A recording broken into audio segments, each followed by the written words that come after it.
In the fall of 1994, Michael Cremo, co-author with Richard Thompson of the highly controversial book, The Hidden History of the Human Race, embarked on a 3-month nationwide television and radio tour to publicize their work. At the same time, a highly rated nationwide television program was aired dealing directly with the theme of their book. In the last 150 years, a mass of scientific evidence proving that people like ourselves existed millions of years ago has been systematically suppressed by the scientific establishment. The following are excerpts from these shows viewed or heard by more than 20 million people.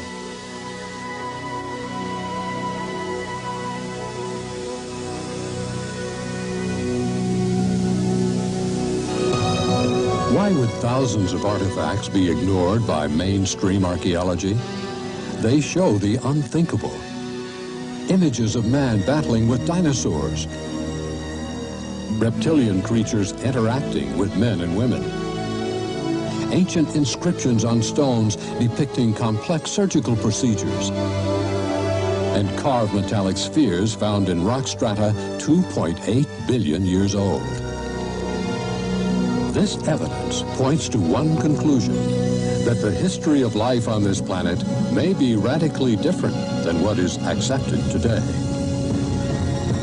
In this program, The Forbidden History of Man, we will examine documented evidence which suggests that our theory of evolution needs to be completely revised. Much of this evidence has been known for hundreds of years, but it's been ignored because it directly contradicts theories which are universally accepted. We will hear reports from a new breed of scientists who have been labeled heretics for daring to challenge fundamental scientific theories. In their controversial book, Forbidden Archaeology, Michael Cremo and Dr. Richard Thompson have revealed a major scientific cover-up. Since the beginning of archaeology, researchers have found bones and artifacts showing humans like us existed hundreds of millions of years ago. But according to Thompson, these discoveries have been suppressed, and we have come to accept a picture of prehistory that is largely incorrect. Thompson and Cremo have documented hundreds of cases which tell a gripping story of a scientific world shrouded in conspiracy and deception.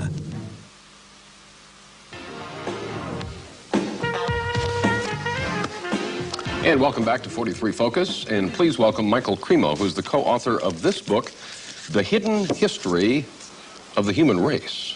Nice to see you, Michael. Good to be here, Gary. This, I believe, calls into question Darwinian's theory of evolution. Is that correct? Yes, Gary. Essentially, that theory says that human beings like us have been around for about 100,000 years. And before that, you would have had only ape-man-like creatures. Before that, apes and monkeys. What we found, however, when we looked into the entire history of archaeology, my co-author and I did 8 years of research. We looked at every archaeological discovery that's ever been made, and what we found is that there are hundreds of such discoveries that indicate human beings like ourselves have been around for literally millions of years. What's been the reception to this book? Oh, there's been, from the spokespersons of the scientific establishment, there has been absolute outrage. You know, for example, you know, how dare you come up with any kind of Well, like Richard Leakey, for example, he said this book is, you know, pure humbug. Nobody would take it seriously but a fool.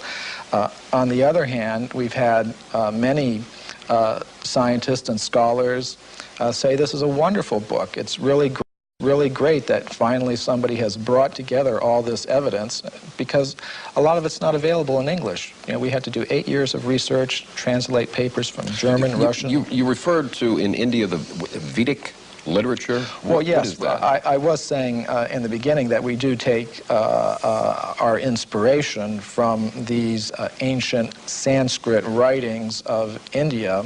They're collectively called the Vedas. Among them are the Puranas. Purana is a Sanskrit word. It means history. Now, these histories tell of human civilizations on this planet going back millions of years. How do we know those are accurate? Well, that was our question, too. Richard Thompson and I, we thought, well, if if there's any accuracy to those statements, there must be some factual evidence to back them up. Now, when we looked in the current textbooks, of course, we didn't find any such evidence, but we thought, well, let's look a little bit further. And as I said, that led to an 8-year research program where we investigated every archaeological discovery ever made. And what we found is that, practically speaking, archaeologists and anthropologists have buried almost as much evidence as they've dug up. In other words... Or perhaps overlooked, cast aside? Well, yes, cast aside. And there have been some outright cases of suppression where people who have reported such things have had their careers ruined. We should never, I don't think, be afraid to investigate opposing points of view. And the hidden history of the human race is something that is in direct opposition, I guess, to the Darwinian theory of evolution. This human person who looked like us, existed millions of years ago, did not evolve from an ape, as we are led to believe in the Darwin theory. Why has this evidence been suppressed, and what kind of evidence have you found to support this? Well, I'll give you a very good example. Now, one example from historical times is during the California gold rush days, miners were digging tunnels thousands of feet into the sides of mountains. Now, the rock in these mountains is over 10 million years old. So when they were digging these tunnels, they were finding human skeletons, they were finding stone spear points, they were finding mortars and pestles, hundreds of them at dozens of locations. Now, all these were gathered together, reported to the scientific world by J.D. Whitney, who was the state geologist of California. And he published a massive book about them by Harvard University. Harvard University was the publisher. Now, what happened to these artifacts? Why aren't they on display in museums? Why aren't our children taught about them in schools? There was a very powerful anthropologist at the Smithsonian Institution named William H. Holmes. And he said to Whitney, you, Dr. Whitney, if you had understood the theory of human evolution as we understand it today, you would have hesitated to announce your conclusion, namely that human beings existed millions of years ago, despite the imposing array of facts with which you were confronted. In other words, simply because the facts didn't fit the theory, the facts had to go, and so did Professor Whitney. But back then I would imagine that they did not have the scientific procedures to identify the exact age of bones and matter that we have today. So can you be confident that this researcher was able to give a time for these bones that were found? Yes, we checked with the modern geologists about the age of the deposits. Now, these things continue to be discovered today, for example. And a vast amount of evidence showing that human beings like ourselves have been around for millions of years has been systematically suppressed. And I can give you some examples. For example, in 1979, Mary Leakey, who's one of the most famous archaeologists of this century, discovered in Africa completely modern human footprints, no different from the footprints that you or I would make on a beach today. Now, the thing about these footprints is they were found in rock that was dated 3.6 million years old. And that throws out completely any idea of human origins that's current today. Why would anyone want information like that suppressed? What possible advantage would there be in that? Well, power, prestige, money, there's a lot riding on it. If even one of the hundreds of cases that we document in the hidden history of the human race were found to be true, accepted, that would mean that everything we've been told about human origins and antiquity for the past 150 years is simply not true. And I don't think that the current establishment is ready to admit that. How long ago do you think that this evidence was suppressed? I mean, is this something that's been going on for years and years? Yes, this has been going on for about 150 years. I'll give you another example. In the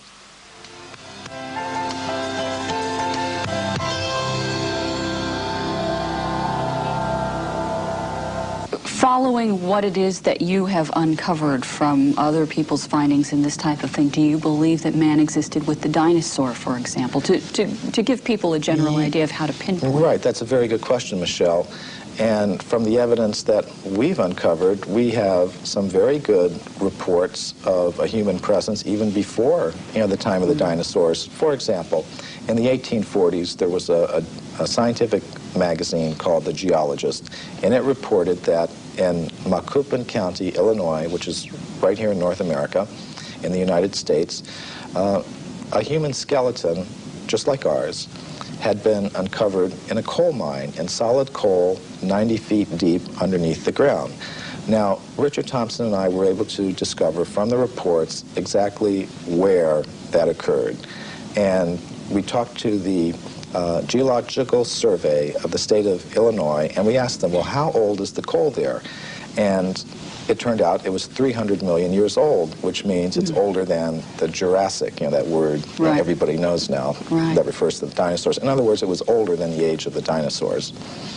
Wow. Okay, so that throws a whole new spin on it. Yes, indeed it does. And some of the scientists who have read the book have obviously recognized that. For example, William Howells, who is one of the big anthropologists of this century, one of the architects of the current paradigm, he said, well, if what you say here is true, it more or less throws a monkey wrench into our whole picture of how life originated on this planet. And I think it does. Something you alluded to a few moments ago I want to bring up again.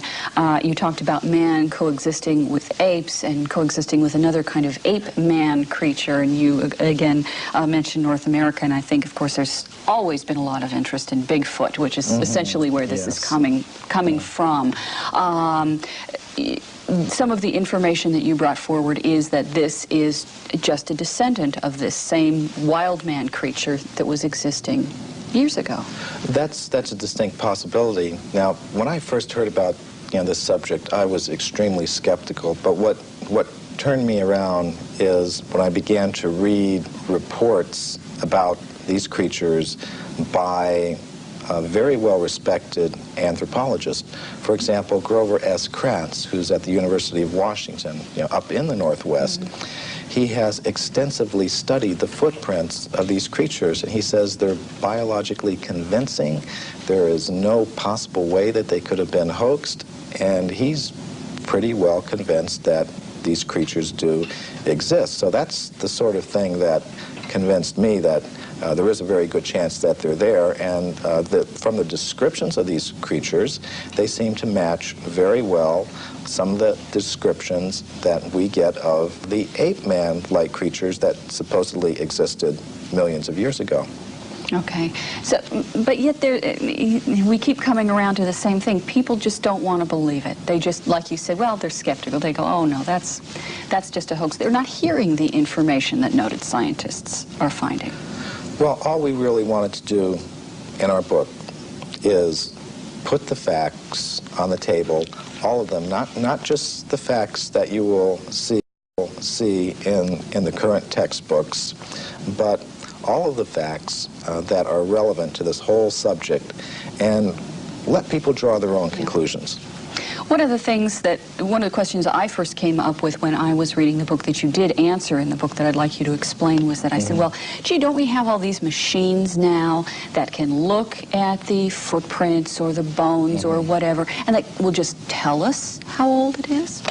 Oh, this is a very common perception. We have such faith in technology and those who employ it that when we hear about things like carbon-14 testing or potassium-argon testing, we think it really is a very simple process, almost like you pop something in the microwave and boom, it comes out. It's not like that at all. These are very complicated procedures. What I found in practice is that scientists may run several tests on the same piece of bone. Some of the ages will be very great, some very small, and they will tend to pick the date to publish in their scientific literature that most fits the idea that they start out with about how old the fossil should be. Now that often happens.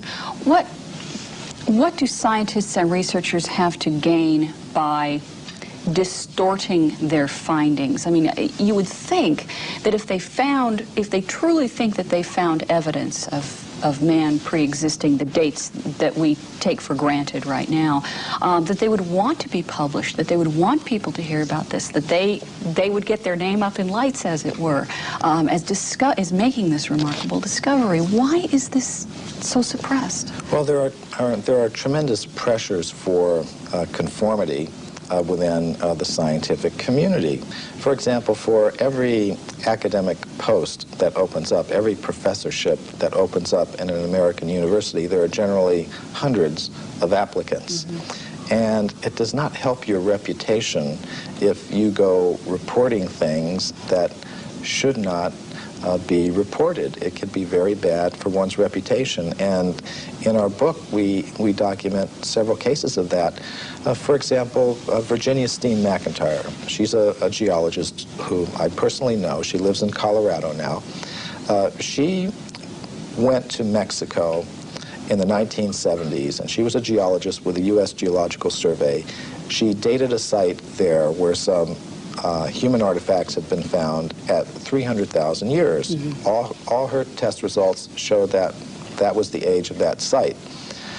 But because that went against the dominant idea that human beings have only been in North America for 30,000 years, she said she was not able to get the report published. She was labeled a publicity seeker mm-hmm. and a maverick in her community of scholars, and she said she eventually lost a professorship that she held at an American university because of this, and hasn't been able to work as a geologist since.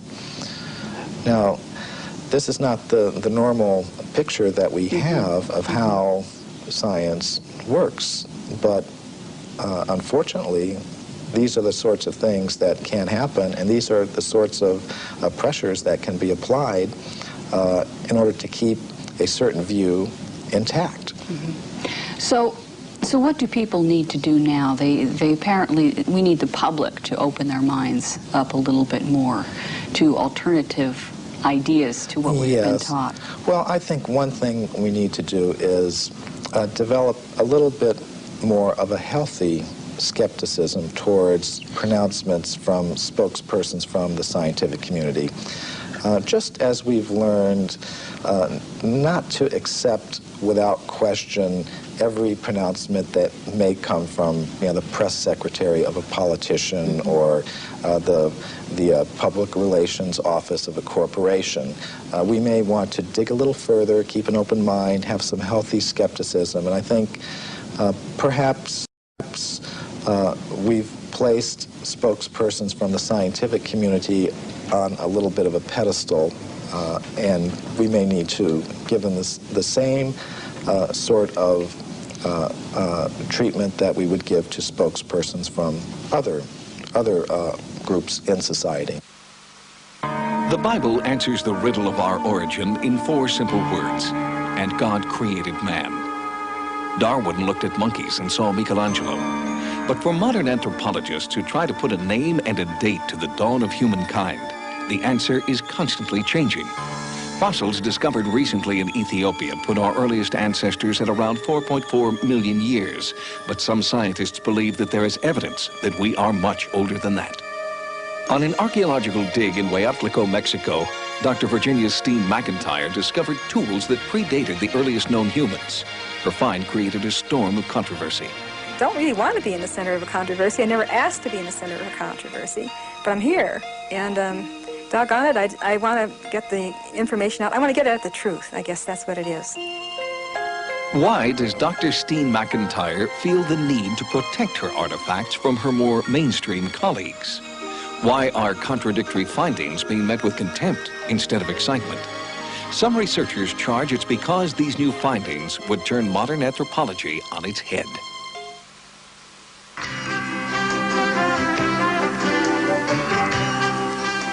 Welcome back to Talkin' Pittsburgh. Nice to have you with us, and this next segment should prove very interesting to you. How old are we?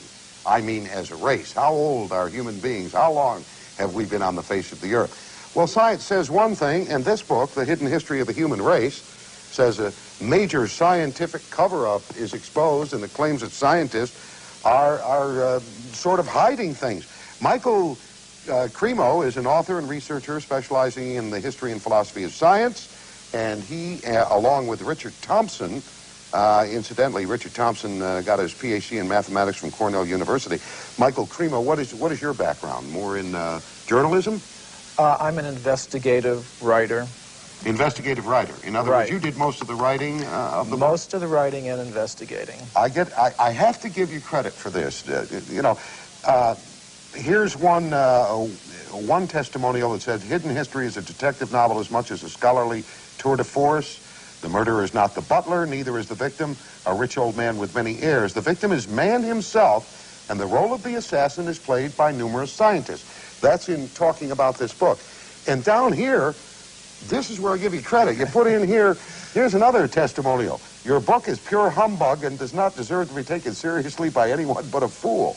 That's an anthropologist who represents the scientific establishment's viewpoint. Where do you differ with the scientific establishment in this book? Well, you're right. This book is causing shockwaves in the scientific community, and where we differ is, and let's just put the facts on the table and look at them and see how they've been dealt with. Now, I can give you another example. Yeah, there is one thing, though. Yeah. Your scientific delvings, if you will, have to be tempered, as everyone's is, by their own feelings. Yes. Now, you are a member of the Hare Krishna Society, the International Society for Christian Consciousness, as is your co-author. That's true. Okay, you could have an ulterior, even if you were trying not to. Right. Now, Hare Krishna believes in old souls, right? I mean, that we have been here for forever. Yes. Now, yes, I am a member of the Bhaktivedanta Institute, which is the science studies branch of the International Society for Krishna Consciousness. And we do take some inspiration from the Vedic literatures of India, which do contain accounts of human civilizations being present on this planet millions of years ago. But my point would be, if archaeology is actually a science, then it shouldn't matter, what your motive is. It's like bowling. If you bowl a strike, who cares if you're doing it for this reason or another? I mean, facts are facts. Now, the facts that we've uncovered... Well, we know statistics can be distorted for whichever way someone wants them to be distorted. We know that. Right. You and I could take the same statistic and change it around and make it look different. So let's look at them.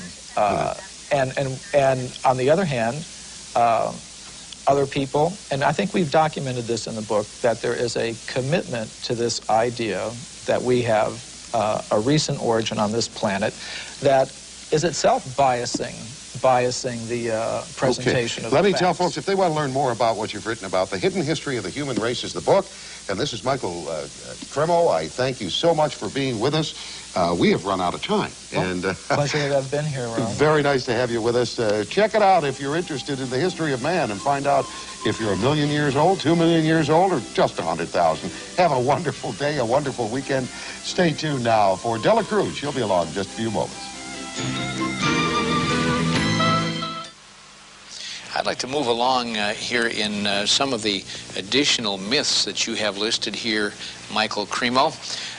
You have talked in terms of the fact that scientists don't cheat. That's a myth. You say there's actual cheating going on. Oh, that's very well documented. For example, the Piltdown case is a very famous case that documents that. Now, what that has to do with is early in this century, there was a purported discovery of an ape man in England based on a skull and a jawbone. And this Piltdown ape man, was in the science textbooks for about 40 years. And then suddenly it was revealed that the British Museum had tested these fossils and determined that it was a very elaborate hoax. And many people have speculated about the identity of the person who was the hoaxer, and practically all of them center on different scientists in England, such as Sir Grafton Elliot Smith or Sir Arthur Smith Woodward, all very well-established scientist in England, because only somebody who knew the scientific method very well could have prepared these fossils in such a way that they would have fooled the scientific community all around the world for 40 or 50 years. So some scientist who wanted to perhaps give some evidence in favor of evolution, because there's not very much of it, invented this ape man, and in a very sophisticated way, cheated, literally. And this is admitted by the scientists themselves. And there are more examples I could give, and we document many of them in our book, The Hidden History of the Human Race. Myth number 3, Michael, that you have written, evidence that goes against human evolution is reported only by crackpots. Now this is one of the standard techniques that the scientific community tries to use against anybody that reports something that goes against their ideas. They try to label them in a derogatory way without actually discussing the facts. And I think we've all had experience of that. But the real facts is that actual scientists have, over the past 150 years, reported many astounding facts that go against the theory of evolution. And the present scientific community doesn't want people to know that. They want to promote the idea that anybody that's against evolution is somehow or other a religious fanatic, a crackpot, but it's simply not true. And I've personally met scientists who have discovered some of these things, and what happens to them is it's very unfair, the treatment to which they are subjected. Okay, we're going to go to Anton in Brookfield, Wisconsin. Anton, how are you? Fine, thank you. Your comment. I've often wondered how the perfect complementary male-female systems of reproduction could have evolved from unintelligent life forms. You know, Anton, not only is that a good question, but also the point is if evolution occurred, it'd have to be simultaneous evolution of both species at the same time. Right. Because if it took 1 million years for the female to evolve, it would have kind of messed up the whole procreation thing, wouldn't it? Right. That's my question. A good question. Stay right there. Michael Cremo, your response. Well, I would like to put together a book called Darwin's Fairy Tales. And I think that would be one of them. You can just look at so many examples of complex structures and behaviors in different creatures, whether it's how the spider learned to spin its web, or how our human reproduction system came about, or any of these things. They're a complete mystery. They're not explained even theoretically by the evolutionist. And what they do is, when they want to explain anything, they just wave their magic wand and said, it happened by evolution. And that's why I call it Darwin's Fairy Tales. Well, I think it's time to begin to look at the implications of all of this. I can assure our audience that you have hundreds of similar cases. And obviously, you are inspired by a religious tradition, as we mentioned that's correct. Earlier. You're a student of the Hindu Vedantic tradition. Right. It's very different than the Christian Jewish fundamentalist tradition that insists on a divine creation that occurred some 5,000 years ago. The Hindu view of time is not linear as Western, as we Westerners conceive of time. It doesn't start with a big bang and end with a whimper. Right. It's cyclical, isn't it? Yes. The basic pattern is cyclical. And this is actually the subject of a presentation I shall be making in New Delhi to the World Archaeological Congress called Puranic Time and the Archaeological Record. Mm-hmm. And The concept of time that you do find in the piranhas is, in fact, cyclical. Now, what might one predict from that? Say if you have civilizations coming and going over vast periods of time, perhaps you might have humans and other ape-man-like creatures coexisting. I will mention that the piranhas do talk about intelligent races of ape-like creatures that use stone tools. This is not an idea that came in with Darwin. It's been there for thousands of years. Now, what might one predict from that? If you were to predict what archaeologists might find, you would say, well, they would tend to find a very bewildering mixture of anatomically modern human fossils, ape-man-like fossils, crude stone tools, articles indicative of a higher level of culture, all sort of mixed up and going back, hundreds of millions of years.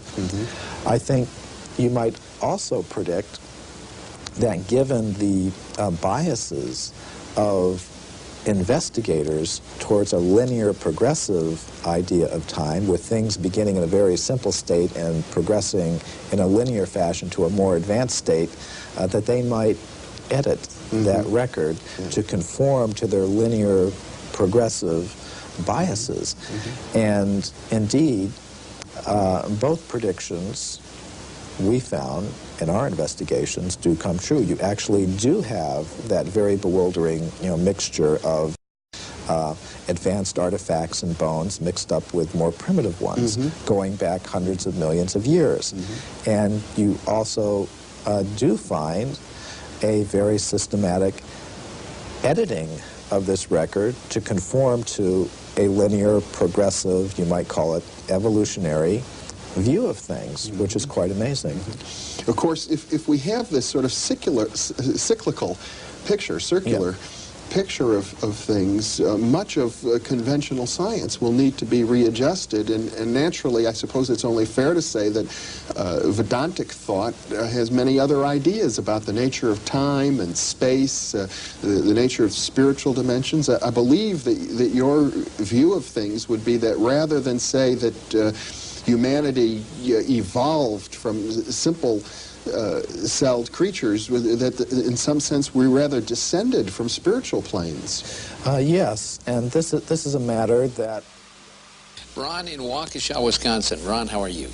Yes, good evening. I'm just going to make a question here and then hang up and listen. Obviously, your two guests do not believe that we evolved from lower primates.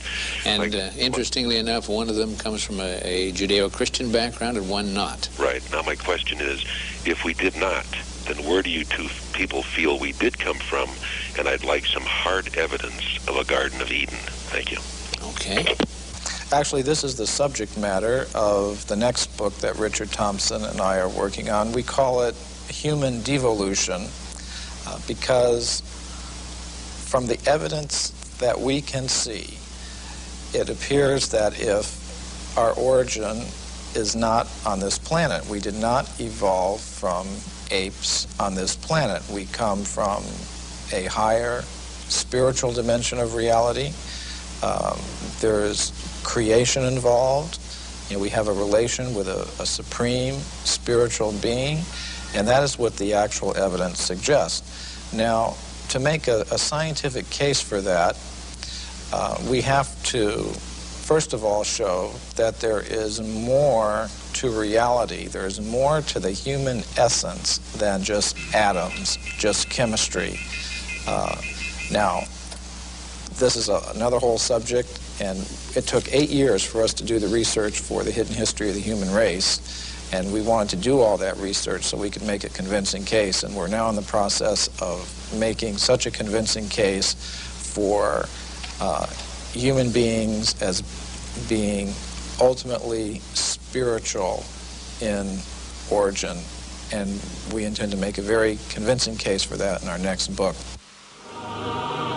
All the evidence suggests that human beings as we know them, did not originate on this planet, but have come to this Earth from other dimensions. This network special will follow the efforts of a new breed of scientists who are courageously revealing a vast body of hidden knowledge. Carved stones, ancient statues, and human artifacts have been ignored by the academic establishment to protect their long-held theories of human origins. But should this evidence be allowed to speak for itself, the history of man on this planet may never be the same again.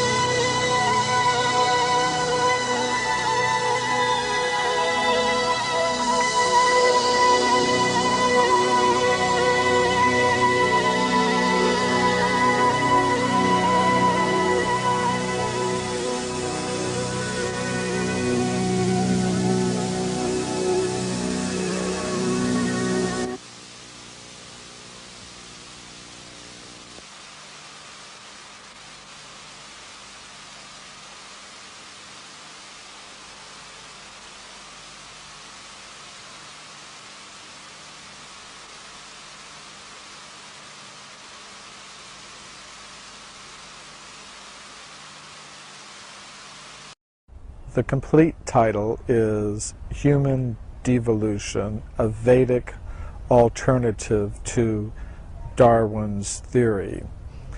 In my last book, Forbidden Archaeology, I presented evidence that contradicts the evolutionary theory of human origins. So people asked me, if we didn't evolve from the apes, then where did we come from? So I answer that question in this book, Human Devolution. In this book, I say before we ask the question, where did human beings come from, we should first ask the question, what is a human being? We should know what it is we're trying to explain. Today, many scientists will say that a human being is simply a combination of the ordinary material elements. But if we look at all the evidence that comes to us from science, we will see that it is more reasonable to say that a human being is a combination of three things. Ordinary matter, yes, that's part of what a human being is, but beyond that, there is a subtle mind element, and beyond that, there is an element of pure consciousness, or spirit, if you like that word. So, a human being is a combination of matter, mind, and consciousness, or spirit. And there is scientific evidence for this. We don't have to speak about the ordinary matter because everyone already accepts that. But what evidence is there for a subtle mind element associated with the human organism that can act on ordinary matter in ways that we can't explain by our current laws of physics? One type of evidence comes from experiments with random number generators. Robert John was head of the engineering department at Princeton University in the United States. He began doing some experiments with these machines. A random number generator is a machine that will generate a random series of zeros and ones. If you let the machines run by themselves, they will generate 50% zeros, 50% ones. But John recruited students from Princeton University to sit in front of these machines. And they were instructed to simply will mentally that the machines, for example, generate more zeros than ones. The experiments have gone on for over 10 years with thousands of trials, And they have found that the students were actually able to do this. They were actually able to influence the machines to generate more zeros than ones or more ones than zeros, simply according to their mental intention.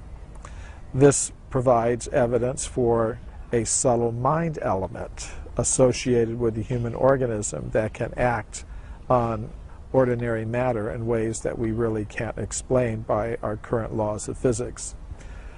Is there any evidence for a conscious self that can exist apart from the body, apart from the mind? There is. It comes from medical reports of out-of-body experiences. There are times when a person should be completely unconscious. For example, during a heart attack, blood stops flowing to the brain. Medical instrumentation shows that the brain waves cease. During such moments, a person should be completely unconscious. However, some people in this condition report separating from their bodies and observing what the doctors and nurses trying to revive them are doing.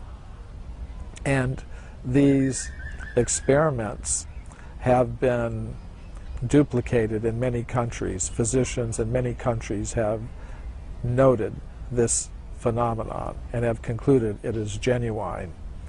So if we look at all the evidence, we see that it is more reasonable to say that a human being is a combination of matter, mind, and consciousness than to say that a human being is simply a combination of the ordinary material elements. So then, if we want to speak about human origins, we have to explain where all these things came from and how they came together in the human form. So once we accept that a human being is composed of matter, mind, and consciousness, this leads to the idea that we live in a multi-level cosmos, where one level is dominated by ordinary matter and inhabited by beings adapted to the conditions there. That's where we find ourselves now. But beyond that, there is a level of the cosmos dominated by the subtle mental energies and inhabited by beings adapted to the conditions there. Throughout history, people have had different names for such beings. They have called them angels, gods, goddesses, astral beings. There are many names for them. However, beyond that, there is a level of pure consciousness or spirit inhabited by beings adapted to the conditions there. One thing we notice about consciousness, it's individual, it's personal. This suggests that the source of all conscious beings is also individual and personal. It is possible to stay on the level of pure consciousness or spirit, living in harmony with the source of all conscious beings. However, if a conscious self gives up its connection with the source of all conscious beings, it enters into the lower levels of the cosmos. It enters into the regions of mind and matter and becomes covered by those elements. So that is what I mean by devolution.